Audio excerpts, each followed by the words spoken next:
So now we come to the subtle system that exists within us. I hope you are listening to me. Can you hear me?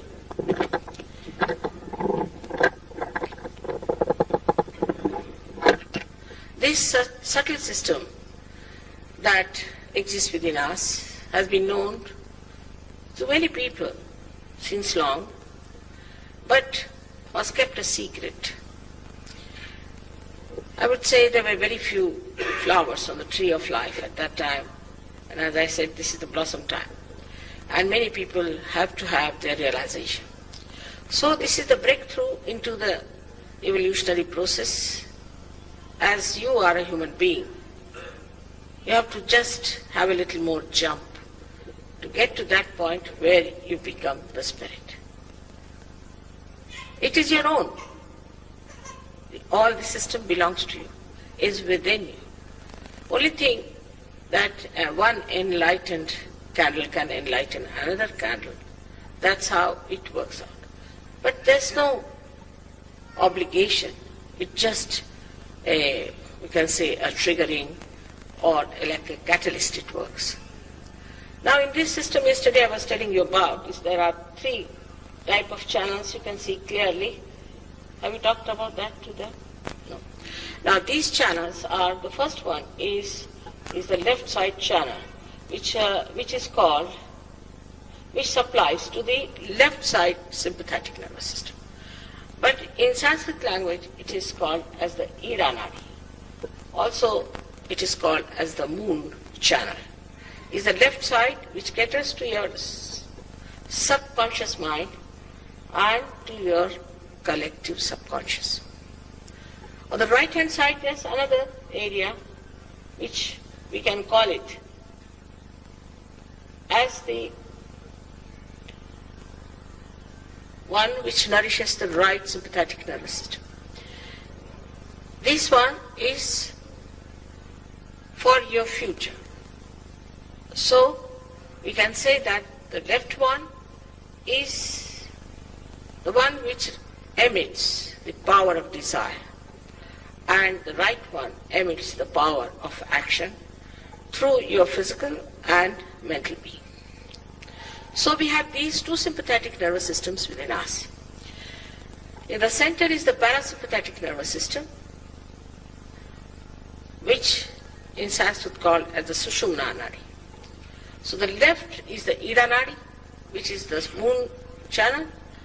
Left, right is the Pingala Nadi, which is the sun's channel.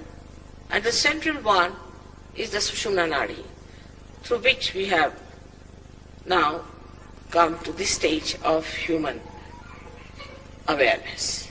From amoeba to this stage we have arrived through this system of parasympathetic activity. And whatever we have achieved through our evolution, we can feel it on our central nervous system. For example, if you have some dog or or an animal, any say a horse, it can pass through any dirty lane. It doesn't see the beauty of a building. It just goes through. But it's only a human being can feel the filth and the dirt and also the beauty. So in our awareness we have achieved a lot, but still there's something more we have to achieve, and that achievement is the absolute truth. So far whatever truth we have is all relative. We are finding this is nice, somebody says this is very nice, somebody says that's very nice. Somebody says communism is good, somebody says capitalism is good, somebody says this religion is good, somebody says that religion is good. It's all relative terminology. There's nothing absolute about it. So whatever is absolute we have to know on our central nervous system. That's what is called as Bodha in the Buddha religion, and as Veda in the Vedas. Also what the early Christians called themselves as Gnostic. Gna, the word Gna comes from the word Gna. Some people call it Jnana, some people call it Jnana.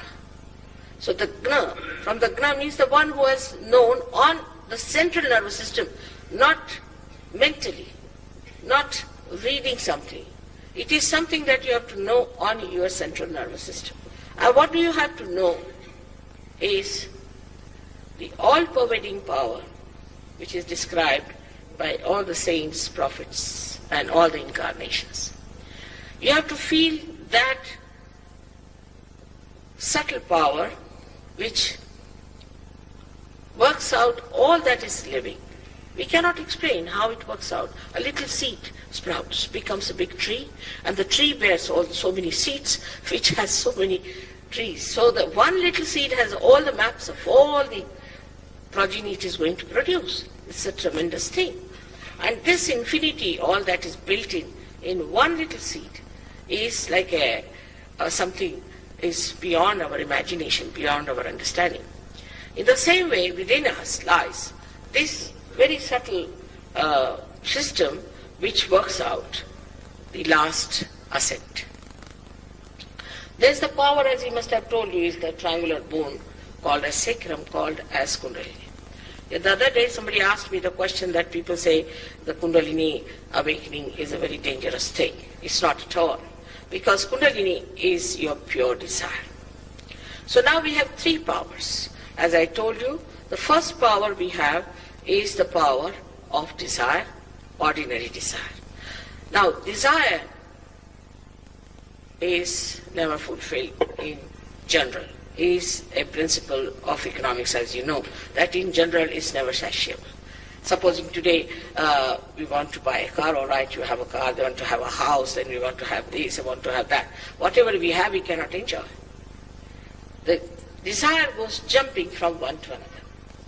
That's power of desire. And the second one is the power of action, by which we put in physical effort and mental effort. We think, we'll have this, we'll work it out, we'll plan it. And sometimes that also leads us nowhere.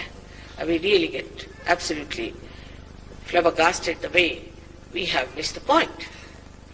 So all these two powers work separately, but human beings have a capacity to go to extremes, to left or to the right. If they go too much to the right, they cause a problem to their centers, which I would say are like this, in the center. Now the left and the right, and in the center you see, this is, you can say, is the spinal cord. Now in this lies the center, the subtle center. Now if you use too much of this or use too much of this, it breaks. When it breaks, you lose the control, or you can say that the connection with the whole is lost. So you get your realization, you know about yourself, about your centers. You know what's wrong with you. You know what's wrong with others, because there's another thing that happens to you, that you become collectively conscious.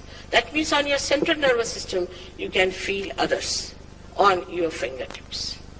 That's how you know what's wrong with them, what's wrong with you.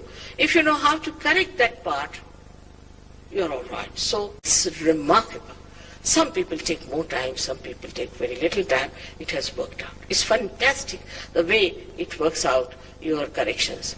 It's like putting to the mains, and you get all the energy flowing into you, and you just get corrected.